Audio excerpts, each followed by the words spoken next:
Thiruvananthapuram കാട്ടാക്കടയിൽ 2 DYFI പ്രവർത്തകർക്ക് കുത്തേറ്റു. ഇന്നലെ രാത്രി 11:30ഓടെയാണ് സംഭവം. ഡിവൈഎഫ്ഐ പ്രവർത്തകരായ സജിൻ, ശ്രീജിത്ത് എന്നിവർക്കാണ് കുത്തേറ്റത്. കുടുംബവിഷയം പരിഹരിക്കാനെത്തിയപ്പോഴാണ് സംഭവം. നെഞ്ചിൽ കുത്തേറ്റ ഇരുവരെയും ആശുപത്രിയിലേക്ക് മാറ്റിയിരിക്കുകയാണ്. News bureau, Thiruvananthapuram.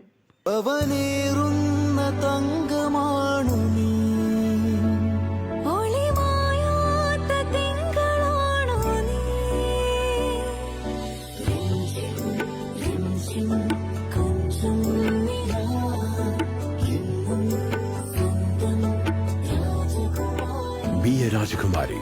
Rajakumari Gold and Diamonds. The trust of Travancore. Rajakumari.